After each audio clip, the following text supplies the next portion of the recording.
welcome to another edition of Attack Line. My name is Diz and I'm joined here by Chad. How you going? We've got a big episode for you this week. It's been a big week in volleyball, Chad. So what we're going to do this week is run through the league teams which stepped onto court on the weekend. Yep, round one. We're going to have the usual segments, so the Rumour Mill and of course Chad's Mailbag, and we're going to introduce two new segments, the McEwen Rage of the Week and Pronunciation Lessons with Michael McEwen. That's right guys, this is Attack Line. So we're going to have a bit of a review for the matches that happened. That was round one up at Mount Lofty. So the first match for the weekend was South Adelaide versus Mount Lofty. So South were upset winners here, 3-1. So how do you think this was won, Dizzy? Well, really, they've been working on their passing, South Adelaide. They nailed all their passes, and Mount Lofty just didn't put them under enough pressure on the weekend. Yeah.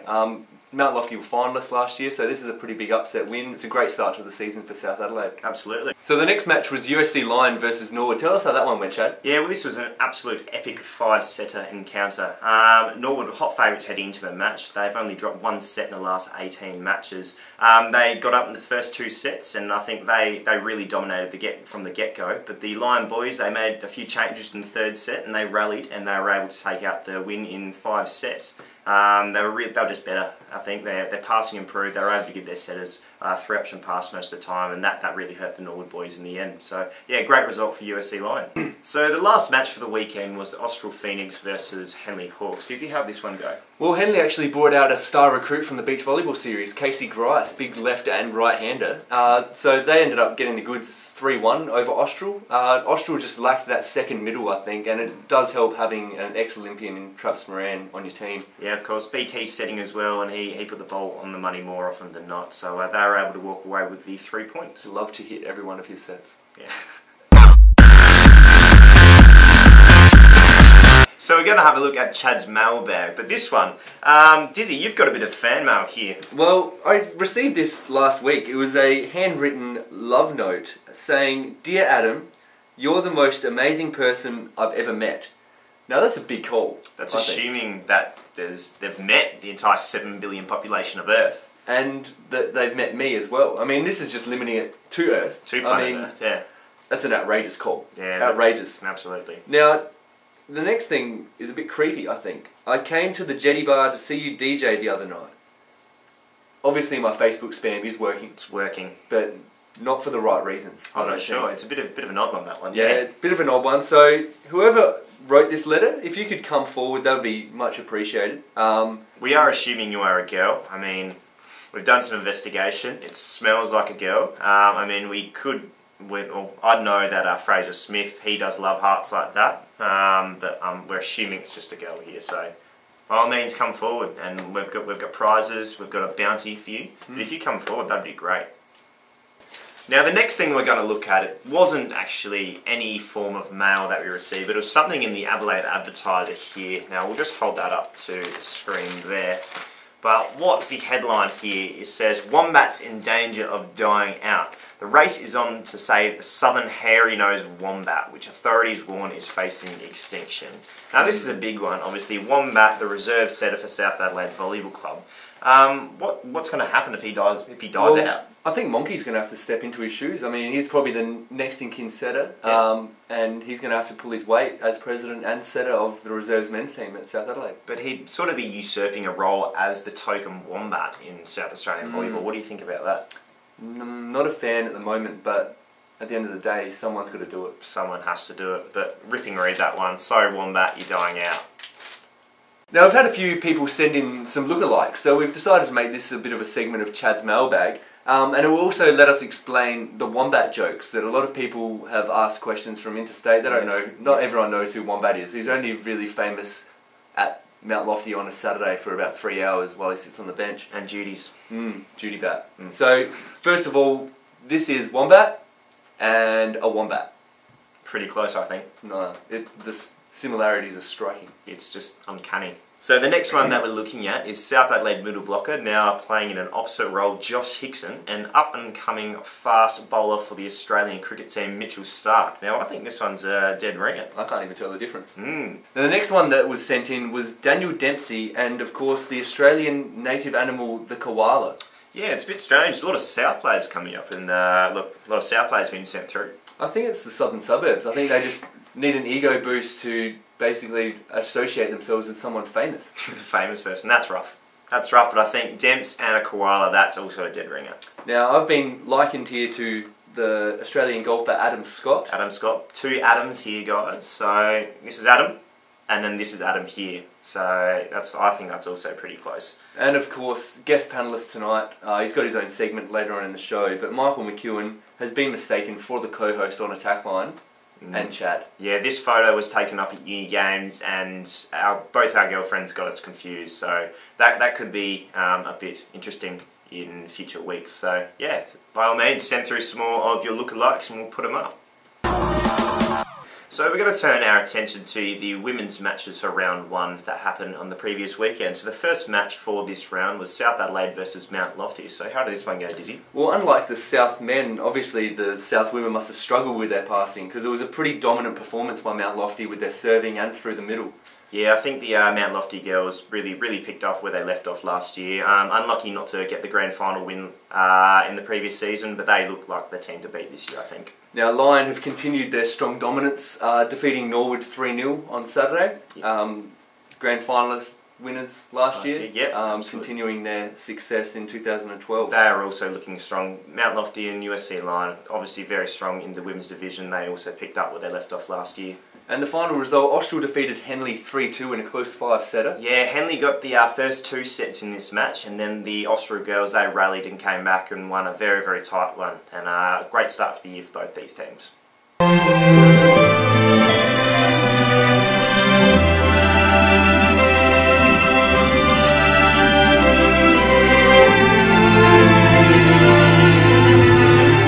Welcome to the Rumour Mill. This week we've had a lot of suggestions via Facebook and Twitter using the hashtag Rumour Mill shown below. Chad, you're going to tell us about this groundbreaking rumour that's come out of that. Yeah, I say it every week, but this is a big one, but I think this could possibly be the biggest one of the Attack Line episode so far. Now, obviously, with an Olympic year coming up, Australia have the Asian qualifying championships coming up, I think in a couple of weeks or a month's time. And the rumour that's been floating around that if the Australian men are unable to reach the qualification and get through to the next stage there, that the SA players that are playing overseas will be coming back and playing State League volleyball in South Australia. Now, obviously the European season is going to be postponed because of the Olympics, but roll us through some of the names and where you think they're going to go. Well, number one name I think would be Greg Sukachev. Yep. So left-handed setter, he'd probably come back to his roots at USC Lion. Nathan Roberts, I think he'd go join South. I think he's friends with Jono and Goz there, so he'll probably go have a bash there. That'll be good. Aidan Tutton, star libero in the Australian team. He's come back once or twice before and he'd slot right in there very nicely. Definitely play for Lofty then. And Harry Peacock, he played a bit last year for Norwood. Amazing setter, sets from above the height of the stick, so I don't know how he does it. That's scary. Not bad. And Andy Earl, not sure what he's doing. I know he's got an active YouTube channel as well, so he's vying there with his commentary on Call of Duty games. But he'll actually go back to Lofty, I think. Yeah, he played a couple of games at Lofty. Was it last year or the season previous? And he was scary good. So instrumental. Imagine these players coming back to State League. That'd be absolutely fantastic and to really boost the quality of already strong league. You just hope they wouldn't play South and they do them for a uniform infringement. Now we're going to have a bit of a preview of the matches coming up for round 2 of the South Australian Volleyball League. Now we've got the first match here is the Henley Hawks versus USC Lion at 8 PM on Friday night. Now I expect an unchanged lineup for both sides and I've got the keys to success written up here. So we'll start off with USC Lion. They need to put the service pressure on the Henley Hawks. Against Norwood last week, they had a good mix of powerful jump serves and tricky float serves. So I think they really need to start by putting the pressure on them straight up with the serve. They've also got to limit Travis Moran's impact. Obviously, still a fantastic passer and really powerful on offense. They really need to limit his impact in order to win points. And finally, use the clues. We say it every week, but the 8', 87 monster, he's a phenomenal force in the front court and they need to really maximise his output in the front court in order to win points. Now we're going to have a look at the Henley Hawks' key success here. They need to avoid the McEwens in the passing row. We mentioned last week that Norwood really needed to avoid the McEwens and they dropped off in that third set and just served aggressively to really nobody, and the McEwens got on top and were able to give their setters first option passes there. They have to set Trav Moran. Obviously, a bit of a tangent there, but set Trav Moran. He's probably their best player in offense. They really need to get their money's worth, so to speak, out of Trav and put the ball in his hands. Now, Squawking Hawks. This is an interesting one. Now, I watched the game last week and they were very, very quiet on court, and I think the Lion boys will eat that up. So they need to control their aggression and get their voice lifted up. But this match, I think USC Lion, they beat the Premiers last week, and I think they're going to get on top on this one. So the next game we've got is Austral versus Mount Lofty on Saturday afternoon. So the keys for success for Austral are basically defend like champions. You got to get everything up, you need to cover the tips. Peter Bowie is instrumental in this, but he needs to get the other teammates to get involved. You need to keep up your flat setting. So setting below the height of the stick really makes it hard for the middles to get out there and have a good double block. You need to pick a service target right from the start. You need to find someone in the Mount Lofty lineup, pick on him all day, because that leads to one of the keys for success to Mount Lofty is to improve your passing. Last week was subpar, you didn't get the middles into the game, the setter had a hard time. You need to exploit the middle, so you need to make use of your middles over Australs. They are weak through the middle, and you just need to be huge. You've got one of the tallest teams in the league. So the final match of the weekend is between South Adelaide and Norwood at 4 PM. Now, I expect an unchanged lineup for both sides, and the keys to success follow as here. Now, South Adelaide, they need Cone Hickson-C, as we like to call it. Andrew Conan-Dwyer and Josh Hickson are a massive part of the South Adelaide offence, and they need consistent passes going on from their strong showing last week in order to get these guys into the attack and win points. They also need to bring Nick West down south. Now, Nick West, I think, was Norwood's best player last week, and he had a terrific game in a losing side, but they really need to stamp him out early and try to limit his impact. They need service targets as well. From all reports, they had a quite strong serving game against Lofty last week, but they also need to pick a bunny early and overload them with the pass. Now, Norwood, 2 sets does not equal a win. We're not on the sand anymore, and they became very complacent against the Lion boys last week, going down in 5 sets. So they really need to just pick up their game and just try to, if they're up 2 sets again, they really need to just nail them down and really finish them off and quickly in a 3-setter. They need to exploit the immaturity. Now, this goes both in the pass and obviously getting blocks on the outside of that. South have a transitioning side, and they really need to exploit the mentally somewhat fragile players. If they can overload them with a good block or some service pressure, I think that's going to go a big way to winning this match. Now, they also need more blocks than Lego. In the first 2 sets that Norwood had last week against Lion, they were blocking absolutely fantastically, and they need to continue this against the South Adelaide middle hitters, especially Hickson and Conan. They need to get blocks on them early in order to win points. In this match, I'm going to tip Norwood. I think last week they got a bit of a reality check, but I think this week they're going to get back to where they started off last year. So the first league women's match we're going to preview is South Adelaide versus Norwood. Now, South Adelaide, first of all, they need to improve their passing. After last week's subpar performance in the passing department, they need to improve in this area so they can first of all establish the middle early. This will allow the outside hitters to hit against one-on-one blocks most of the time. Positions 1 and 5, you need to make sure you're in early and covering the tips. Norwood, you need to lower your sets a bit and make sure you defend deep, just to cover all the stuff that comes off the block. Also, you just need to serve to 1. This will put a lot of pressure on the setter from south. My tip is Norwood. Now, the next match that we'll be having a look at is between the teams of the Henley Hawks and USC Lion. Now, I expect an unchanged lineup for both these teams, and we'll be looking at the keys to success, starting off with USC Lion. Now, I think in order for them to win, they need to establish one-on-ones early. Now, I think one-on-one blocks, we all know how easy they are to hit against, and this will be the best way to win points in this match.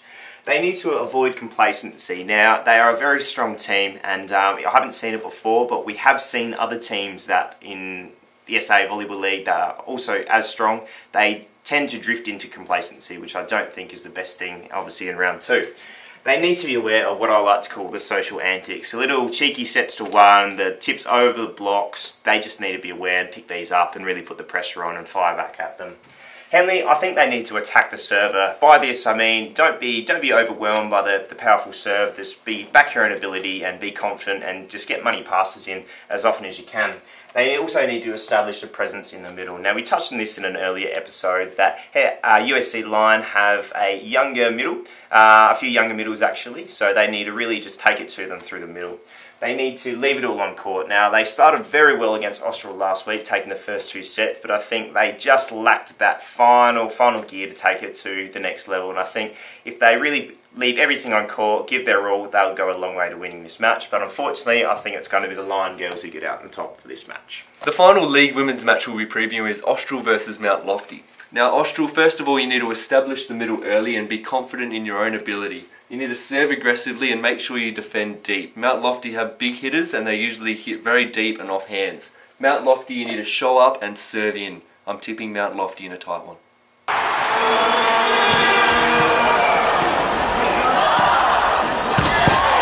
Do you believe Nathan McLeod is slowly becoming the Eddie Maguire of the volleyball community? I think more so the Coney 2012 of the volleyball community. Does Alex Moncrief put more effort into South Adelaide Volleyball Club or his Nike sneaker collection? That's a borderline one. He has about 47 pairs of Nike kicks. Has Tomas West approached you for coffee yet? Unfortunately, he has not. Is Elliot King enjoying his time on the South Bench after moving from USC Lion? I believe he is. He's Billsy's there so they can pair chests together on a regular basis. You were a bit jealous that Adam Diamante received fan mail and you didn't. Do you run to your letterbox every afternoon in anticipation? Yeah, I do, but still nothing yet. After playing volleyball for a week at uni games, can you conclusively say that alcohol improves or inhibits your performance? Inhibits. I sucked so bad. How old is Andrew Conan Dwyer? Physically, he is old, but he wore a red shirt at Warrnambool and he was a young fella in that red shirt, I can tell you. Are you jealous that your twin brother Michael McEwen received the first yellow card of the season and you didn't? I'm pretty dark on it. I asked his brother to get it first, so I'm pretty dark on him. We'll have words later. Are you disappointed that Attack Line hasn't gone viral yet? It has gone viral. Who would you like to hit a meter ball at? Michael McEwen, because it'd be a battle of mono between the same person. And that wraps up another bumper episode of Attack Line. Please make sure you stay tuned for our next week's episode and subscribe to this channel for further videos. We're going to leave you with Ben Lever's YouTube clip of the week. See you next time on Attack Line.